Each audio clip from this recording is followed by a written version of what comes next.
the mother of all problems in the country? प्रधानमंत्री जी अपने विपक्षियों के लिए गरिमा वाले शब्द नहीं ढूंढ सकते क्या? मैं मणिपुर में किसको मानूं मदर ऑफ ऑल प्रॉब्लम? प्रधानमंत्री जी आप तो पलट के गए नहीं। प्रधानमंत्री जी मैं बार बार कहता हूं, आप मौलिक मुद्दों पे आइए। आपको जनता ने चुना था 14 में 2 करोड़ रोजगार प्रति वर्ष पर, उस पर आपकी चुप्पी आपराधिक है। आपराधिक, अंडरलाइन आपराधिक कि वादा करके उस पर जिक्र न करना और पूरी नीति और नीयत उसके खिलाफ जाना। तो अपने विपक्ष को मैं नहीं समझता हूं कि दुनिया में किसी भी देश में कोई भी व्यक्ति अपने विरोधी दलों के लिए इस प्रकार की गरिमा विहीन शब्दावली का इस्तेमाल करता है। कांग्रेस पार्टी के लिए उन्होंने कहा कि करेले जैसा है, घी और शक्कर में मिलाने पे भी करेला का स्वाद वही रहता है और मुस्लिम लीग का मैनिफेस्टो बता रहा है। क्यों आप बार बार टिप्पणी लेते हैं? प्रधानमंत्री जी ने करेला मैं समझता हूँ बहुत खाते होंगे, हेल्थ कॉन्शियस है, ठीक है, तो हेल्थ कॉन्शियस व्यक्ति करेले के गुण भी जानता है।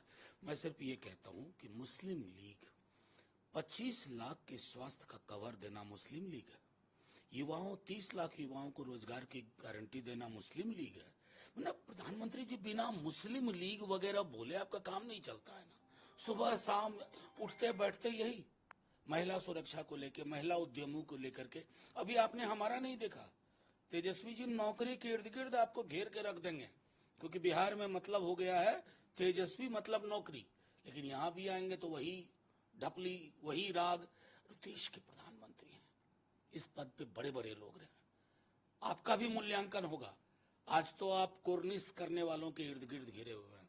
जिस दिन न्यूट्रल मूल्यांकन होगा ना, जब आप नहीं होंगे प्रधानमंत्री जी, आपको अच्छा नहीं लगेगा कि आपका मूल्यांकन किस प्रकार हो रहा है। गया की रैली में भी तेजस्वी ने कल इस बात को कहा है कि हमारी सरकार ने नौकरी दी, सरकार रहती तो और नौकरी देते हैं। ना सिर्फ नौकरी दी, तेजस्वी जी ने इस मैसेज को पहुंचा दिया कि मेरी सरकार का मतलब नौकरी। युवा हताश नहीं होगा, स्वास्थ्य सेवाएं बेहतर होंगी, और वही हमारा एजेंडा लोकसभा चुनाव में होगा। हम युवाओं को तेजस्वी जी ये कहने जा रहे हैं कि मेरी मौजूदगी मतलब नौकरी। आप पर लाठियां नहीं बरसेंगी, आपको नियुक्ति पत्र मिला करेगा। हम चाहते हैं कि आसमानी मुद्दों से जमीनी मुद्दों पर प्रधानमंत्री को ले आए, जैसे हम विधानसभा चुनाव में ले आए थे। तो फिर प्रधानमंत्री जी को भी एहसास होगा कि मौलिक मुद्दे पे ही चुनाव असल चुनाव होता है। सर, कल टीएमसी एमपी डेलीगेशन को दिल्ली में डिटेन कर लिया गया, जिस तरीके से वो लोग पहुंचे थे चुनाव आयोग के पास। ओ मदर ऑफ डेमोक्रेसी है ना हम। प्रधानमंत्री जी विदेश जाते हैं तो मैं मदर ऑफ डेमोक्रेसी से आया। माँ को तो बीमार कर दिया आपने, माँ को आईसीयू में पहुंचा दिया। अब हम प्रश्न भी करें, सवाल भी करें, कहें कि ईडी आईटी सीबीआई को साहब थोड़ी तो नकेल बांधो, तो आप डिटेन कर लोगे। तो ये लोकतंत्र के बारे में पूरी दुनिया में प्रधानमंत्री जी के मनसा वाचा कर्मणा के बारे में संदेश